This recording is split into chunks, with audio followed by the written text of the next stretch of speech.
अक्षय तृतीया पर गंगोत्री और यमुनोत्री मंदिर के कपाट खुलने के साथ ही चार धाम यात्रा की शुरुआत हो गई है। दोनों ही धामों ने हजारों की संख्या में श्रद्धालु इस पल के साक्षी बने। बुधवार को सीएम पुष्कर सिंह धामी ने गंगोत्री धाम पहुंचकर विधि विधान से पूजा अर्चना की। जानकारी के मुताबिक यात्रा के पहले ही दिन गंगोत्री धाम में लगभग 5,110 और यमुनोत्री धाम में लगभग 15,000 से ज्यादा तीर्थयात्री कपाट खुलने के अवसर पर साक्षी बने हैं। ऐसे में एक और जहां प्रदेश के मुखिया पुष्कर सिंह धामी तीर्थयात्रियों के आगमन, दर्शन और सुरक्षा को लेकर सभी व्यवस्थाएं पूरी होने का दावा कर रहे हैं, वहीं विपक्ष 2024 की यात्रा में हुई परेशानी को लेकर विपक्ष का कहना है कि 2024 की यात्रा के दौरान कई तीर्थयात्रियों को बिना दर्शन किए ही वापस लौटना पड़ा था, लेकिन इस बार ऐसा न हो, इसे लेकर सरकार को विशेष ध्यान देने की आवश्यकता है। चार धामों में से 2 धामों के कपाट खुल गए हैं। 2 मई को केदारनाथ धाम और 4 मई को बद्रीनाथ धाम के कपाट खुलेंगे। इस बार भी तीर्थयात्रियों में भारी उत्साह देखा जा रहा है।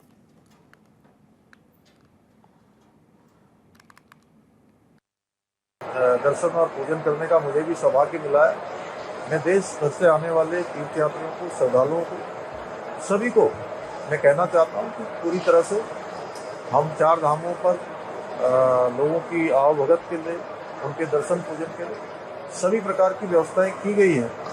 उनकी यात्रा अच्छी हो, कोई परेशानी न हो, सबकी सुरक्षा हमारे लिए बहुत हमारी सर्वोच्च प्राथमिकता है। इसके साथ साथ यात्रा में कोई व्यवधान ना आए और बिना विघ्न बाधा के जो तीर्थयात्री हैं, श्रद्धालु हो, उसके निमित्त मैं स्वयं लगातार मॉनिटरिंग कर रहा हूँ। हमारे सभी विभाग उस पर काम कर रहे हैं। देखिए, चार धाम यात्रा के हर साल जो शुभ अवसर, शुभ तिथि होती है, उस अवसर पर ये शुरुआत होती है। देखना यह है कि जो पिछली बार का अनुभव है, इन्होंने ऑनलाइन रजिस्ट्रेशन किए, लोगों ने घर बैठ के कर दिए, उतने यात्री आए नहीं। चाहे आपका transporter, GMO, TGMO, private taxi वाला और जितने होटल वाले लोग, वो सब परेशान रहे। लोगों ने लोन लेकर कहीं रंग रोगन किया, कहीं गाड़ियों के फिटनेस की, कहीं गाड़ियों को ठीक किया, कहीं टायर बदला, लेकिन उनको इतना काम ही नहीं मिला। ऑफलाइन रजिस्ट्रेशन बंद कर दिया और देहरादून, ऋषिकेश में 20-20, 30-30 दिन लोग रुकने के बाद वापस गए, उन्हें भगवान के दर्शन से भी वंचित कर दिया। परमपिता परमात्मा से निवेदन करेंगे कि यात्रा निर्भीक रूप से और सुचारू चले, जिससे यहाँ के लोग जो इंतजार करते हैं चार धाम यात्रा खुलेगी और लोगों को जो कारोबार हैं, जो यात्री आए, उनको सुविधाएं दे सके, वो भगवान का दर्शन कर सके। हम निवेदन करते हैं कि निर्विघ्न रूप से यात्रा का संचालन हो। चलिए विस्तार से जानकारी लेते हैं। हमारे संवाददाता समृद्ध मिश्रा इस वक्त हमारे साथ लाइव जुड़ गए हैं। समृद्ध, पहले दिन की यात्रा में जो श्रद्धालुओं के पहुंचने का आंकड़ा है वो किस ओर इशारा कर रहा है? इसके साथ ही पहला दिन जो यात्रा का रहा उसमें भी बहुत सारी व्यवस्थाएं देखी गई हैं और सरकार दावा कर रही है कि इन व्यवस्थाओं को बहुत पुख्ता किया जाए, जो कि आने वाले वक्त में दिनों दिन यात्रियों की संख्या जब यहाँ पर बढ़ेगी तो सरकार के दावे सामने आएंगे। विपक्ष भी सवाल उठा रहा है। यात्रा शुरू होने के बाद 2 धामों की यात्रा शुरू हो गई है, किस तरीके की चर्चाएं हैं राजनीतिक गलियारों में भी, और साथ ही ग्राउंड पर क्या स्थिति आप देखते हैं? देखिए, बिल्कुल रवि, जिस तरीके से कल यात्रा की शुरुआत हुई और अक्षय तृतीया अपने आप में बहुत एक पावन अवसर माना जाता है, हिंदुओं का त्यौहार होता है और सनातन धर्मियों का त्यौहार होता है, और ऐसे अवसर में देखिए गंगोत्री और यमुनोत्री यानी कि गंगा नदी और यमुना नदी जो 2 नदियाँ हैं, इनके निकलने, जहाँ से निकलती हैं ये दोनों नदियाँ, जहाँ से निकलती है वहाँ के कपाट अगर खुल रहे हैं तो इस चीज़ के और ज़रूर इशारा होता है कि एक अच्छा संदेश सरकार की ओर से प्रयास है कि लोग यहाँ आए, तीर्थयात्री यहाँ पर आएँ और जो कपाट खुल रहे हैं वहाँ पूजा अर्चना कर अपनी जो मन की मनोकामना है उसको पूरा करें। रही बात जहाँ तक सुरक्षा की बात है, देखिए सुरक्षा को लेकर भी सरकार लगातार प्रयास कर रही है कि कोई सुरक्षा में चूक ना हो। सरकार की ओर से 6,000 सुरक्षाकर्मी अब तक जो है पूरे रूट पर तैनात कर दिए हैं, जिसमें एनडीआरएफ, एसडीआरएफ समेत कई पीएसीज की टीम भी तैनात करी गई हैं। इसके अलावा क्योंकि 30 अप्रैल से लेकर 4 मई का जो समय है, जिसमें 30 अप्रैल को गंगोत्री यमुनोत्री के धाम खुल रहे हैं, 2 मई को केदारनाथ, 4 मई को बद्रीनाथ के धाम खुलने वाले हैं, इसको लेते हुए जो मौसम विभाग है उसने भी देखिए एक ऑरेंज अलर्ट 3 ज़िलों में, खास तौर पे जो उत्तरकाशी, चमोली और रुद्रप्रयाग है, यहाँ जारी करा है। बारिश के संकेत 1 मई से लेकर 4 मई के बीच देखने को मिल सकते हैं। इसको लेकर श्रद्धालुओं के ऊपर किस तरीके से, क्योंकि देखिए पिछले वर्ष की अगर बात करी जाए तो पिछले वर्ष बारिश के होते हुए 48 लाख श्रद्धालु आए थे। कई सारे श्रद्धालु ऐसे थे जो बारिश के चक्कर में वापस लौट गए थे।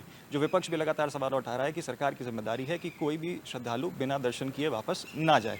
ऐसे में बारिश को लेकर कई सारी बातें खड़ी हो रही हैं और कई सारी बातें ये कही जा रही हैं कि मौसम विभाग ने जो ऑरेंज अलर्ट जारी करा है उसको चलते हुए कहीं ना कहीं जो श्रद्धालु हैं मौसम के चक्कर में वापस ना लौटें।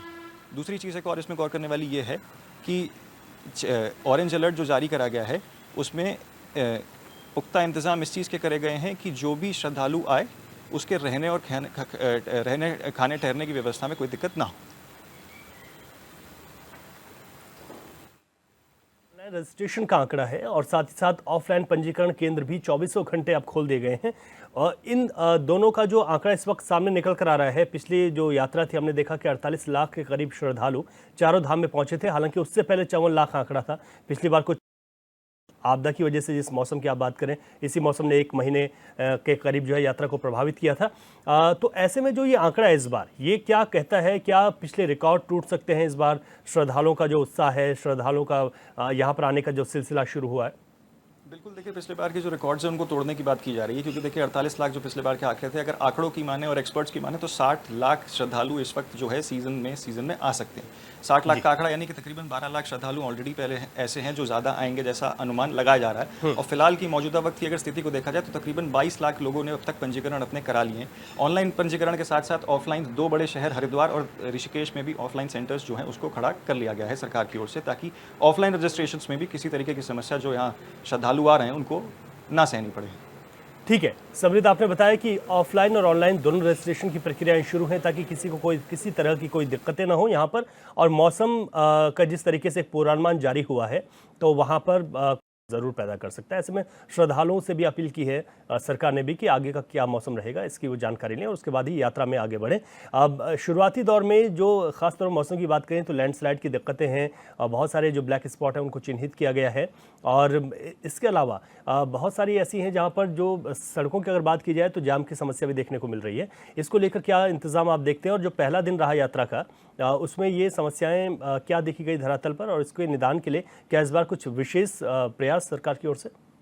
देखिए बिल्कुल, जो गढ़वाल के जितने भी पहाड़ हैं उन सबको देखिए लैंडस्लाइड यानी कि जो लैंडस्लाइड का इलाका है उसको ग्रस्त माना जाता है कि यहाँ देखिए थोड़ी सी बारिश में ही कई सारी जगह ऐसी होती हैं जहाँ मिट्टी या पत्थर ढह जाते हैं। ऐसे में जैसा कि मैंने बताया कि देखिए तकरीबन SDRF NDRF समेत PSC की तकरीबन 6000 लोगों की कर्मियों की जो टीम है उसको सरकार की ओर से तैनात करा गया ताकि यातायात में और किसी भी तरीके की परेशानियों में कोई दिक्कत का सामना ना हो। रही बात ब्लैक स्पॉट्स की, तो जो ब्लैक स्पॉट्स हैं उनको भी चिन्हित कर एक रिपोर्ट तैयार कर ली गई है कि आखिरकार ये जो इलाके हैं यहाँ विशेष ध्यान देना पड़ेगा। चेक पॉइंट्स और पुलिस किस इन सभी इलाकों की निगरानी करती है, ये अब देखने वाली बात है। ठीक है समृद्ध, बहुत शुक्रिया आपका विस्तार से जानकारी के लिए।